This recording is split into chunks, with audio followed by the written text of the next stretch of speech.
really does stifle new ideas.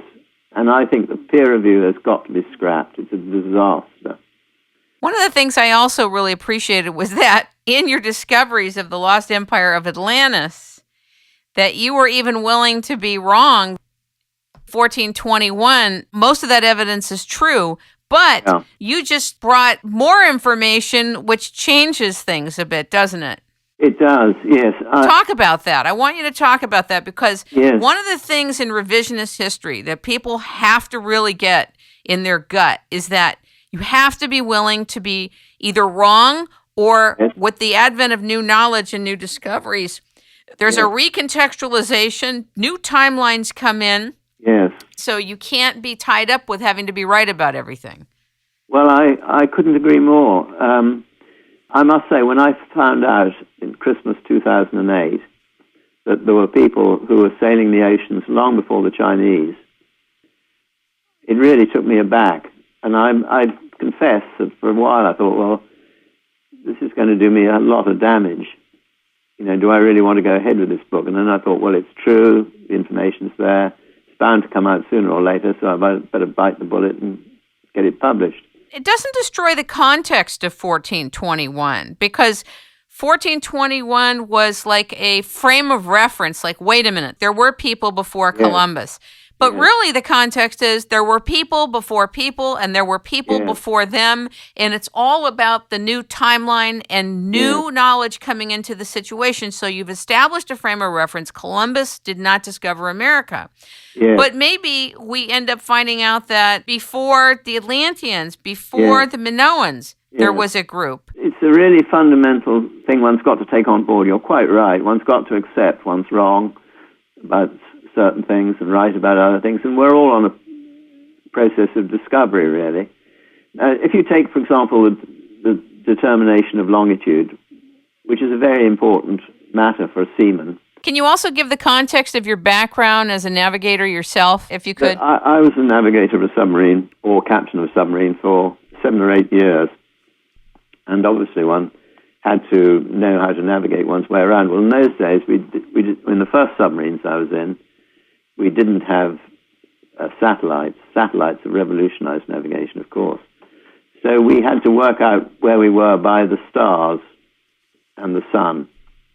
And so I spent about 4 years doing that. And so one learned all different ways of calculating longitude by using the moon, meridian passage of the moon, by using stars, and so on. I found out when writing 1421 that the Chinese had discovered how to use longitude in the 13th century AD. Kubla Khan's astronomer, Guo Shujing, had worked out how to calculate longitude, which would enable Chinese ships to sail from China to America and back again. Now, the Mesopotamians, and I think the Minoans, could use eclipses of the moon to calculate their longitude, and that, in my view, is what Stonehenge was. It was an artificial horizon of horizontal stones from which, standing in the middle, they could see 360 degrees, and they could note when the moon eclipsed, and they could calculate longitude accordingly.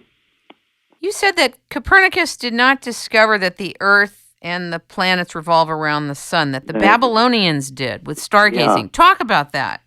Well, there are drawings of the sun and the planets which show that in, I think, I've forgotten the exact date, about 1600 BC, the true way in which the solar system works was actually inscribed by these astronomers. They knew back in 1600 BC that the Earth was a planet circling the sun, as were other planets. So much of what we've learned as being solid in history is up for grabs. Yes. Well, that I'm afraid is true. And you can rest assured that my book, The Lost Empire of Atlantis, will in no way describe the first voyages to America.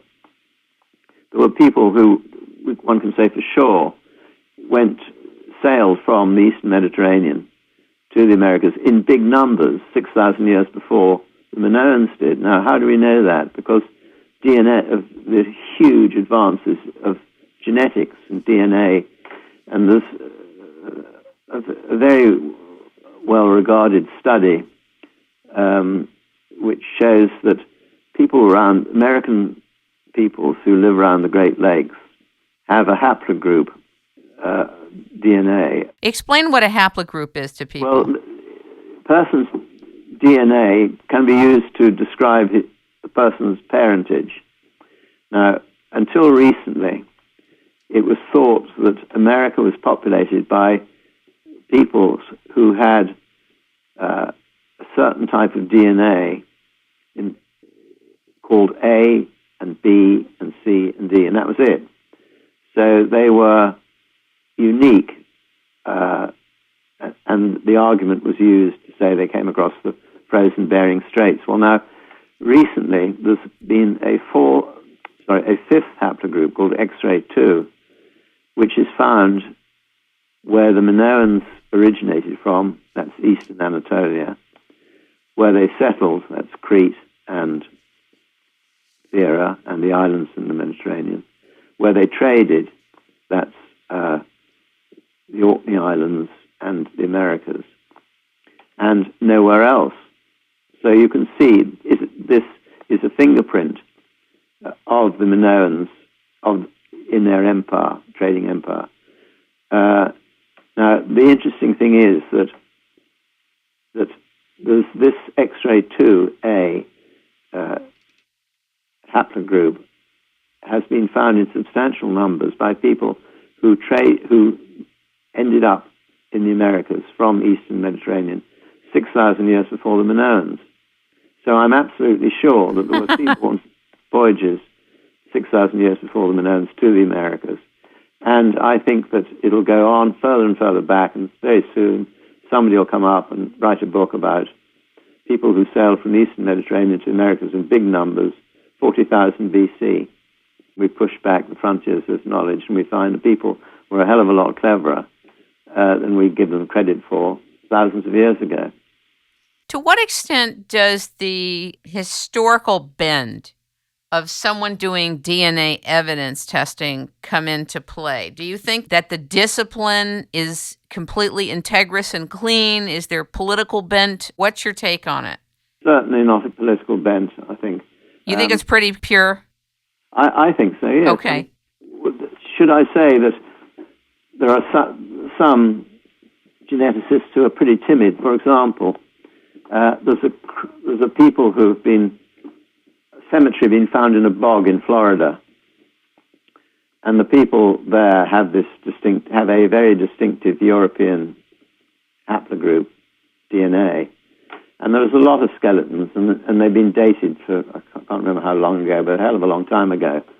Now, the geneticist who found this was lent on by scholars in inverted commas who said, it must have been contaminated. You couldn't sail from Europe to the Americas all that long ago. So he said, yes, maybe it was contaminated.